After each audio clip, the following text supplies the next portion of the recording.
Възраждане Костадин Костадинов в студиото на нашето предаване. Добро утро, господин Костадинов, здравейте. Идната седмица Теменужка Петкова и нейния екип се очаква да внесат проектобюджета на страната и от него, от параметрите в него, ще стане ясен отговор на въпроса: има ли опция еврото от 1 януари 26 да влезе или няма? Очаквате ли вие този отговор? Ще зависи ли той от това, което ще видите като цифри в... Ето така завършихме преди малко разговор. Бюджетите, както е добре известно, могат винаги да бъдат нагласени. Друг е въпросът дали се изпълняват. И както видяхме от своеобразния отчет на министър Петкова, който беше в рамките на тази седмичния контрол, всъщност миналогодишният бюджет не е изпълнен. Имаме 4 милиарда и 68 милиона неразплатени задължения на държавата, както към държавния, така и към частния сектор за 2024 година, което означава, че дефицитът реално за миналата година не е 3%, а 5%. Но, тъй като, разбира се, е възможно да се направят всякакви видове счетоводни хватки или да го кажем най-директно измами, очевидно е, че има нагласа в момента, поне на този етап, тези 4 милиарда и 68 милиона лева да бъдат прехвърлени не като разход за 24-та, да бъдат прехвърлени като разход за 25-та година. С което документално бюджетът за 24-та ще бъде изпълнен. Ако обаче трябва да се държим честно, би трябвало да стане ясно и да се докладва, че всъщност миналогодишния бюджет не е бил изпълнен и сме в процедура на свръхдефицит.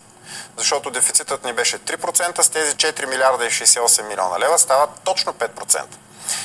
Това, разбира се, обаче не са официални, всъщност първо не са окончателни данни. Те са официални, но не са окончателни, защото самата Петкова се презастрахова, като каза, че има още данни, които очаква да пристигнат. В крайна сметка тя от 2 седмици в Министерството и напълно основателно смята, че може да има и още такива неразплатени. В същото време идват изненадващо и неочаквано свежи пари от Дания, само скоби забележете, заради военната помощ за Украйна. Да, 348 милиона. Но те са за тази година. За тази. Те са за тази година. Те ще приспаднат дълга на тази година, дефицита на тази година. Не, защото това е дарение. Това няма нищо общо с 2024 година. Той идва в февруари 2025 година. Защо от кабинета казаха, че тъкмо тия 350 милиона ще облегчат показателите на приходи и разходи, така че да искаме доклад? За дефицита за януари става въпрос. Защото още януари имаме дефицит. И януари, февруари и март, първото тримесечие, заради това, че данъчните постъпления в държавата са по-малки, обикновено данъците не се плащат на първо число януари месец, имаме едни и същи разходи, но пък за сметка на това доста по-малки приходи. И точно поради тази причина януари, февруари и март, дори и бюджета да е балансиран, винаги с някакъв дефицит. Може да е минимален, но винаги има дефицит. Само че в този случай дефицита при нас за януари, за февруари и за март пак е милиарди, но заради това, че получаваме няколко стотин милиона дарение, реално погледнато тези милиарди се намаляват с няколко стотин милиона, което само по себе си нищо не решава. Аз още веднъж ще кажа, проблемът тук е в 2024 година. Тъй като в момента България е буквално тикана към еврозоната с фалшификация на данни, тук говорим за няколко фалшификации. Първо, фалшификацията на НСИ за това, че нашата инфлация за 2024 година е 2,6%. Това е откровенна лъжа. Брутална лъжа. И тези хора, които са го направили, ще носят отговорност, ще влязат в затвора, защото това е престъпление, документ на измама и държавна измяна. Защо държавна измяна? Поръчка, извинявайте, НСИ, по чия поръчка да дава грешни резултати? По поръчка на тези, които управляват държавата, искат да вкарат България в еврозоната. И тъй като големия въпрос е защо искат да вкарат България в еврозоната, поради една много проста две причини. Първо, защото на тях това им е казано. Еврозоната е пирамида. Еврозоната е политически проект. Тя още от самото начало започна да носи финансови щети за всички участници в нея. Миналата седмица разговарях с нашите съмишленици от Алтернатива за Германия, които ми изпратиха стотици страници с документи и с финансови отчети и анализ за това колко Германия е загубила от членството си в еврозоната насам. И това далеч не само единствено Германия. Добре, господин Костадинов, това, извинявайте, финансов или икономически аргумент е фразата, че еврозоната е пирамида. Това няма никаква логика, финансова и икономическа логика в вашето твърдение. Напротив. И сега ще ви обясня каква е разликата между българския лев и еврото. Защо българския лев в момента е изключително стабилна валута? Аз даже си шегувам, че левът не е златен, но пък за сметка на това е железен. И ще ви кажа защо. Защото ние имаме 74 милиарда лева в буфера на валутния борд. Или, иначе казвам, това е в резерва на управление емисионно на Българската народна банка. Всеки един наш български лев, който е в обращение, всеки един лев, който имаме в нашите портфели, в сметките си по банките, всеки един реално съществуващ напечатан хартиен лев, има свой брат-близнак в БНБ. Няма друга валута в света, която да е обезпечена с такова огромно количество валута. Защото обезпечението на една валута какво е? Обезпечението може да бъде злато, може да бъде облигации, може да бъдат активи, най-различни и така нататък. В случая ние имаме огромна маса от пари, която стои и е готова, ако се наложи, да излезе в подкрепа на тези, които са на улицата, буквално смисъл на думата, левовите, които са в циркулация. Това е направено, защото помните на времето какъв беше проблема с българския лев до 1997 година, когато беше създаден българския валутен борд. В момента, в който започнаха спекулациите срещу него, тогава Сорос беше един от хората, които удреше националните валути на европейския континент. Той удари и британската лира много тежко, помните. В един момент се оказва, че липсва просто достатъчно количество пари. Има повече задължения, отколкото реално физическо количество. И за да може това нещо да се компенсира, се печатат пари. Но печатането на пари създава инфлация, което иска още повече пари и се задейства един инфлационен процес. Това в момента не може да стане. А еврото, и като ме питахте за разликата, еврото няма такова обезпечение. Еврото не разполага с повече от 10% подобно обезпечение. При нас е 100%. Разбирате ли? При нас е 100%. И това е първата причина. Искат да вкарат България в еврозоната, за да може пирамидата да се подхрани с много количество свежи пари. Еврозоната ли е причината, така и втората да се причина, каже? само да довърша, и втората причина да искат да вкарат, това е външния натиск, да бъде вкарана България в еврозоната, за да може да се така замаже нейния образ. А от друга страна, нашето вътрешно влияние на определени кръгове в управлението на държавата са мръсните пари ли? Не, става дума за милиони, милиарди скрити черни сиви пари, които как ще бъдат обърнати в евро? Мафията, това ли е причината да не... отдавна са в евро, нека да го кажем. На мафиотите... както някой викат и вашите сметки. Както и вашите сметки отдавна са в евро. Да, само дето ние нямаме такива сметки. Нали? Някой може да се приказва каквото си иска, но все пак трябва да има и доказателства. Въпросът е в друго. На мафията парите отдавна са в евро. Снимки, които са излили на разни политици, бивши, настоящи, пачките им не са в левове, са в евро.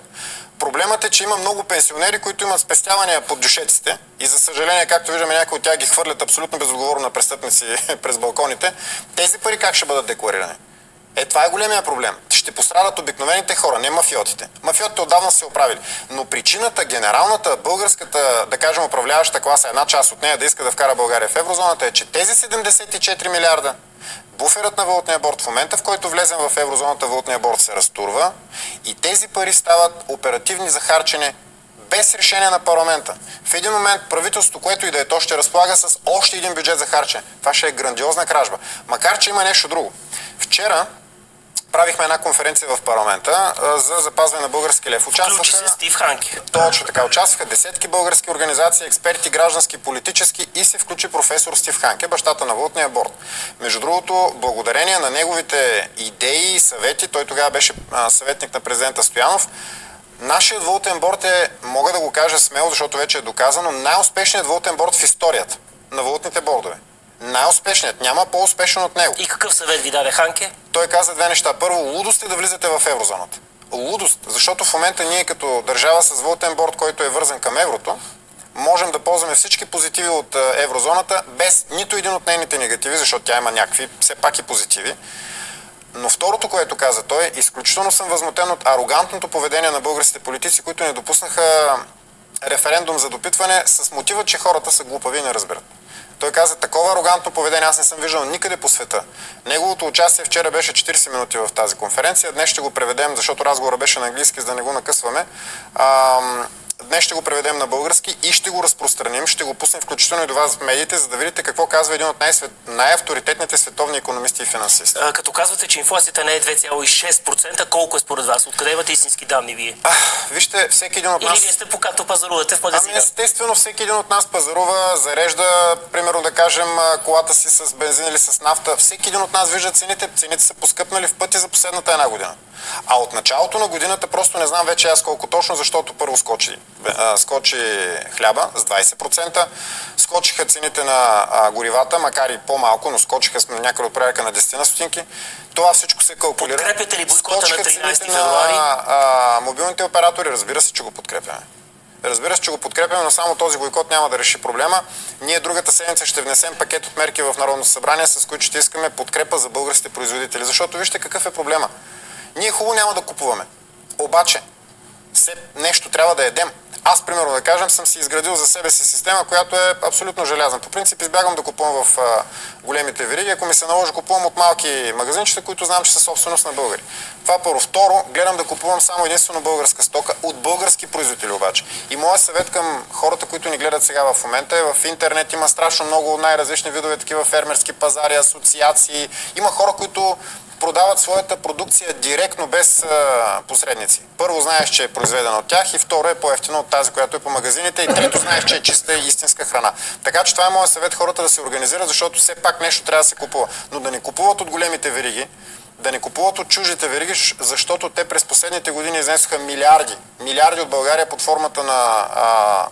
формата на уж скрити инвестиции. На практика една голяма част от тях почти не са плащали данъци.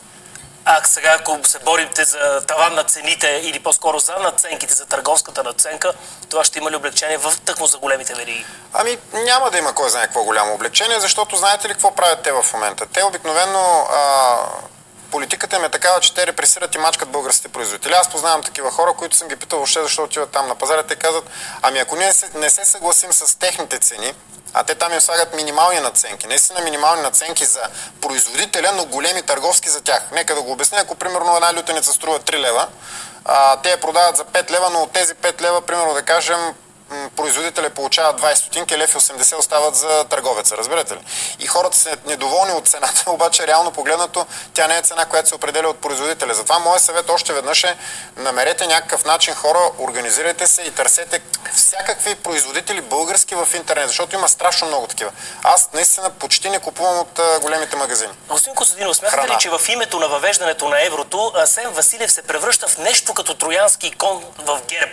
Влиза, подкрепя бюджет от 3% дефицит, което буди възмущението на Явор Божанков, на Даниел Лорер и на други депутати, тъкмо от ППДБ. Първо, не знам защо коментираме въобще Явор Божанков и Даниел Лорер. Те бяха позорно изгонени от собствената си партия и в момента просто служат като провокатори, които от време на време създават... Защото те изразяват публично несъгласие шум в системата. Именно, с Асен Василев. Ами хубаво, ама какво като изразяват публично несъгласие? По улиците има страшно много хора, които също изразяват публично несъгласие. Това може ли да е път към търсене на някакви постове на ППДБ или пък въобще на някакъв интерес? Първо, нека да не забравяме, че всъщност трябва да говорим коректно за ПП и ДБ. Защото на практика тази коалиция е съставена от две формации. ПП и коалицията ДБ, които са Демократична България, т.е. ДСБ и Да България. Очевидно е, че те имат различни виждания. В случая в момента, между другото, колкото и парадоксално да звучи, ПП изглеждат по-разумни от ДБ.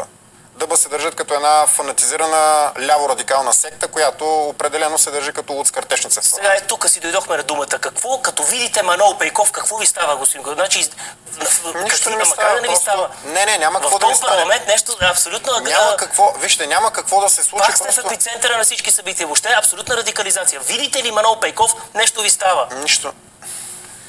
Истината е, че единственото, което ми става, че ми става тъжно за това, че има хора, които са гласували за такива народни представители. Ами няма как за 2 часа, за малко 2 пъти да не влезете в физически сблъсък. Първо с господин Пейков, после с господин Мирчев.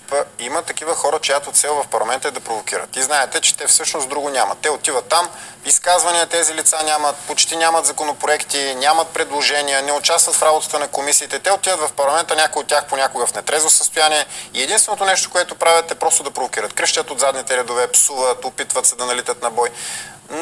Изключително противно поведение. Сега, ние имаме два, както се казва, модела в този случай. Единият е да ги игнорираме и да минаваме, примерно да кажем, над събитията, но по този начин поощряваш простака. Простака не се убива с мълчание. Ние имаме някакви поговорки, които за съжаление са много погрешни. Едната е по-умния отстъпва. Когато по-умния отстъпва, господин Любенов, управлява по-простия. 35 години по-умните отстъпваме. Айде да спрем да отстъпваме на по-простите и да ги поставим там, където е място въгъла. Втората поговорка: убий простака с мълчание. Не може. Когато убиеш простака с мълчание, ти мълчиш, той шуми и създава впечатлението, че е единствен на терена. Няма такав. Няма такова нещо. Просто не трябва да се допуска. Не е приятно наистина, защото в крайна сметка знаеш, че когато се бориш с прасе, на него му доставя удоволствие. Но нямаме друг избор. Аз не виждам никакъв смисъл в този спор, кой кого провокира. Вие ли дразните ДБ или ДБ в дразни от Възраждане? Какъв е смисъл на този спор? Достатъчно е да видите всъщност едно заседание на парламента и ще видите всъщност откъде започва всичко. Изказва се някой представител на Възраждане, отзад започват едни крещения, едни нечленоразделни викове, едни мучения. Това просто е позорно за парламент. Аз това ви казвам. Просто ми става тъжно за това, че има хора, които са гласували за такива народни представители. Но не това е важното. Важното е, че ние в момента водим борба за бъдещето на България. И затова искам да призова всички българи, които са свободни българи, хора, които искат България да продължи да съществува и да имаме финансова независимост, на 22 февруари от 12 часа на площада пред БНБ да дойдат, за да защитим българския лев. Това е нашата основна битка в момента. Вчера един от най-големите умове в световните финанси, в икономическата наука ни каза директно: влизането на България в еврозоната е лудост. Това ще погребе българската икономика. И то, разбира се, аргументирано с цифри, с факти. Човекът, който е създал валутния борд, го казва. Не го казвам аз, не го казва някой социолог, политолог, наблюдател или измислен анализатор.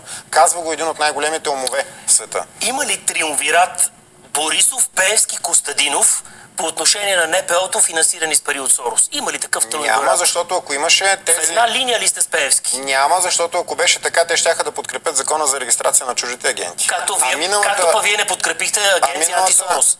Комисия, пардон. А миналата седмица ще ви напомня, че ние внесохме предложение за закон за регистрация на чуждите агенти, което беше отхвърлено от всички партии, включително от патериците на ГЕРБ, БСП и ТН, включително от псевдоопозиционната партия. Точно това е. Ако вие бяхте подкрепили комисията Антисорос, може би по ДПС да подкрепят чуждестранните агенции. Само, че ще ви кажа, че ние предварително, нашата точка беше първата и казахме: който подкрепи закона за регистрация на чуждите агенти, ще получи нашата подкрепа. Нас и ни подкрепиха. А тази комисия беше създадена с една единствена цел: да изпере Сорос. Защото тя не е за разследване на отворено общество, тя е за разследване на Сорос. И точно за да не допуснем изпирането на Сорос, вчера внесохме в Деловодството на Народното събрание комисия, която да разглежда дейността на Фондация Отворено общество, Институт Отворено общество, Фондация Америка за България, Фондация Ханс Зайдел, Фондация Конрад Аденауер, Фондация Фридрих Еберт, Норвежкия фонд и всякакви още други подобни организации, които са финансирани отвън и създадоха мрежа от паразитиращи върху българските медии, партии и неправителствени организации, структури, чиято цел е да създават мнение, което обслужва чужди интереси. Така че това е реалната комисия. Другата седмица ще видим, пак ще имаме сблъсък, разбира се, между псевдоборци с Сорос и такива, които като нас последователно защитават едни и същи виждания. Комисията, която ние предлагаме от Възраждане, трябва да бъде подкрепена от всички. Само, че разбира се, знам какво ще стане от сега. Ще кажат: не, ние няма как да разследваме Фондация Конрад Аденауер, Фондация Америка за България. Това са фондации, които са финансирали български партии, които са финансирали български неправителствени организации, финансират и в момента медии. Така че няма да го направят. Но това не ви поставя под една черта заедно с Борисов и Пеевски, които говорят точно за това. Не, защото някои определени медии получават парите на по грантовете. Крайно време е в България да имаме съвпадение между думи и дела. Те са на принципа: не ме гледай какво правя, слушаме какво говорят. Те говорят едно, правят друго. Оплакват се, че в медиите има грантове, което е факт, и след това гласуват срещу нашия законопроект, който ще да осветли тези грантове. Сега искам да видя дали евентуалното включване на тази точка в дневния ред, защото според мен няма да я включат в дневния ред, ще срещне подкрепата на тези хора, които твърдят, че са борци с Сорос. Това са борци на приказки. Какви борци? Те са му стипендианти. До вчера се обясняваха в любов. Моля ви се. Това са такива глупости, че единственото нещо, на което разчитат, разбира се, с повторението на една и съща лъжа, тя да стане истина. Знаете Гьобелсовия принцип, но това просто няма да стане. И ще ви кажа защо. Защото има Възраждане, което казва истината на висок глас. Каквото и да ни коства това. Финален въпрос, господин Костадинов. Ако някой ви нарече петата колона, това какво ще означава? Че сте оная московска пета колона или петата колелона, това управление, което е от 4 партии? Коя пета колона сте вие? Коя от двете? Ние сме опората на българския народ, господин Любенов. Кой как ще ни нарича, няма никакво значение. Когато знаем, че сме прави и когато сме на правилния път, ние ще се борим и ще се борим и ще се борим до победа. А нашата цел е да запазим българската държава, българската независимост и затова призоваваме още веднъж на 22 февруари всички да дойдат на нашия протест. Ама ние не сме част от това управление, за да ставаме част от него. Ние гласуваме постоянно срещу техните предложения. И е факт, че те не подкрепят нито едно от нашите предложения. Вижте, тук обаче ППДБ трябва да отговарят, за да отговорят примерно на въпроса защо подкрепиха предложенията на управляващото мнозинство за състава на комисиите, защо подкрепиха избора на много председатели от управляващото мнозинство, защо заедно с управляващото мнозинство провалиха изборния кодекс, който трябваше да бъде отдавна гласуван, а те се съгласиха и подкрепиха срока за предложение между първо и второ четене да се увеличи на 28 дни. Това са тежки въпроси към ППДБ, но пак повтарям, там има ПП, има и ДБ. Те гласуват различно. Почти през цялото време гласуват различно. Така че, може би, когато говорите с тях, трябва да имате предвид дали имат насреща представител на ДБ или на ПП. Ами ето хубава изходна точка към следващия разговор, който е с представител на ДБ, генерал Атанасов. Така че това е добра изходна точка. А тук поставяме финала. Благодаря на Костадин Костадинов.